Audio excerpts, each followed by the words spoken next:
جب انسان نیند کی حالت میں اپنی حفاظت نہیں کرتا، ایسے میں یہ نشان خاموش چیخ ہیں جس کی بنا آپ کو اپنی روحانی ڈھال مضبوط کرنی ہے۔ رات سونے سے پہلے وضو کر کے آیت الکرسی اور سورۃ الفلق، سورۃ الناس پڑھنا ایک ایسا حفاظتی قلعہ ہے جسے کوئی شیطان قوت نہیں توڑ سکتی۔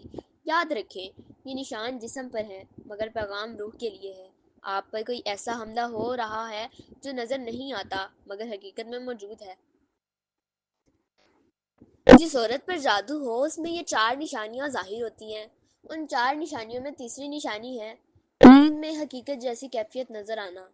کیا آپ نے کبھی محسوس کیا ہے جو خواب نہ لگا بلکہ حقیقت جیسا محسوس ہوا؟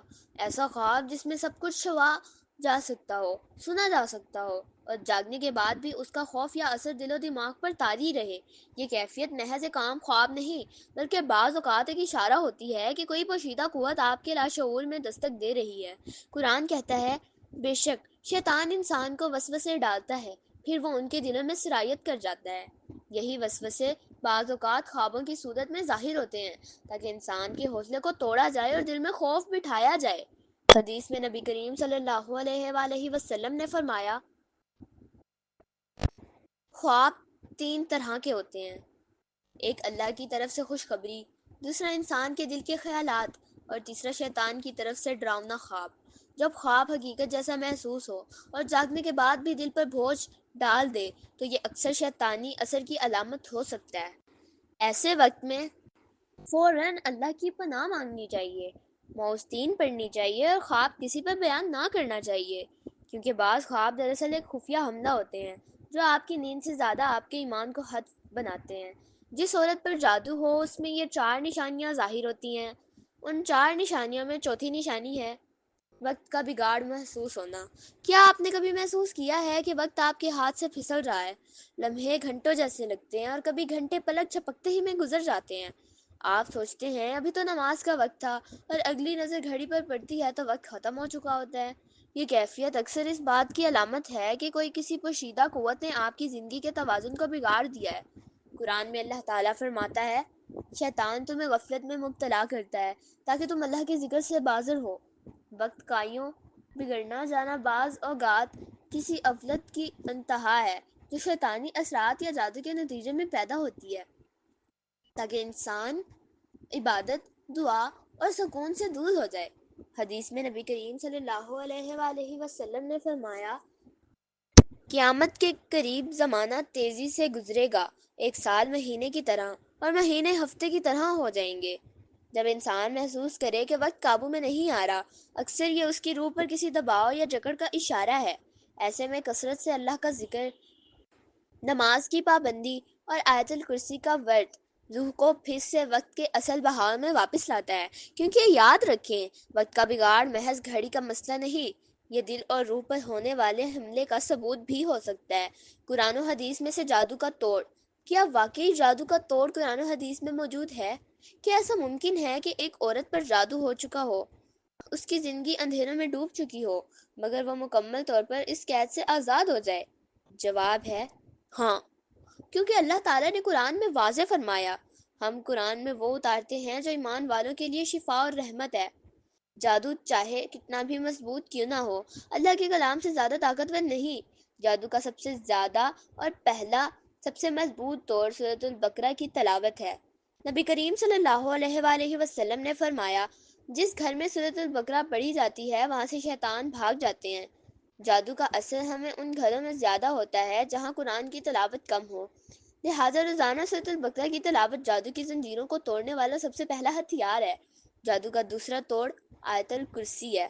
نبی کریم صلی اللہ علیہ وآلہ وسلم نے فرمایا، جو شخص رات کو آیت الکرسی پڑھ لے، اللہ کی طرف سے ایک محافظ مقرر ہو جاتا ہے اور صبح تک شیطان اس کے قریب نہیں آتا۔ یہ آیت جادو کو جلا کر راکھ کر دیتی ہے، کیونکہ یہ اللہ کی وحدانیت اور قدرت کا اعلان ہے جو کسی باطل قوت کو برداشت نہیں کرتی۔ جادو کا تیسرا توڑ معوذتین، سورۃ الفلق اور سورۃ الناس ہے۔ قرآن میں اللہ تعالیٰ نے فرمایا، کہہ دو میں پناہ لیتا ہوں صبح کے رب کے ہر اس چیز کے شر سے جو اس نے پیدا کی، اور اندھیری رات کے شر سے جب وہ چھپ جائے، اور گنڈے بنانے والیوں کے شر سے، اور حسد کرنے والے کے شر سے جب وہ حسد کرے۔ یہ آیت خاص طور پر جادو اور حسد کے اثر کاٹنے کے لیے نازل کی گئی۔ کیا آپ جانتے ہیں کہ جادو کا اثر صرف عام لوگوں پر نہیں بلکہ ایک مرتبہ خود نبی کریم صلی اللہ علیہ وآلہ وسلم پر بھی کیا گیا تھا، اور اس کا انکشاف ایک عظیم صحابی کی حکایت سے ہوتا ہے۔ حضرت زید بن ارقم رضی اللہ تعالی عنہ روایت کرتے ہیں کہ مدینہ میں لبید بن عاصم نامی ایک یہودی نے نبی کریم صلی اللہ علیہ وآلہ وسلم پر جادو کیا۔ دن گزرتے گئے اور نبی کریم صلی اللہ علیہ وآلہ وسلم کو کبھی تھکن، کبھی کمزوری اور کبھی عجیب کیفیت محسوس ہوتی۔ صحابہ حیران تھے کہ یہ کیا ماجرا ہے۔ ایک رات نبی کریم صلی اللہ علیہ وآلہ وسلم نے خواب میں دو فرشتوں کو دیکھا۔ ایک نے پوچھا، انہیں کیا تکلیف ہے؟ دوسرے نے کہا، ان پر جادو کیا گیا ہے۔ پہلا بولا، کس نے کیا؟ جواب ملا، لبید بن عاصم نے۔ نبی کریم صلی اللہ علیہ وآلہ وسلم نے صبح صحابہ کو بلایا اور انہیں بتایا۔ حضرت زید رضی اللہ تعالیٰ عنہ اور چند صحابہ کنویں تک گئے جہاں کھجور کے خوشے پر بندھے جادو کے اثرات ملے۔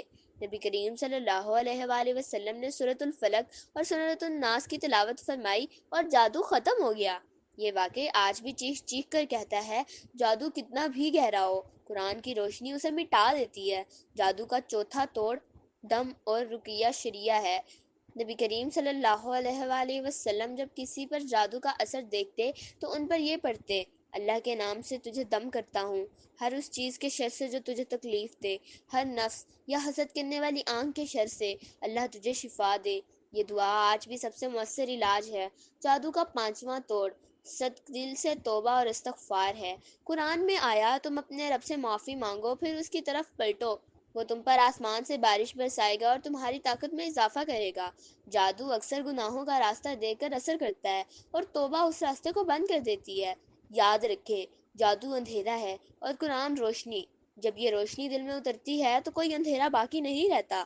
جو عورت ان اعمال کو اپناتی ہے وہ محض جادو سے نجات نہیں پاتی بلکہ اللہ کی خاص حفاظت میں آ جاتی ہے۔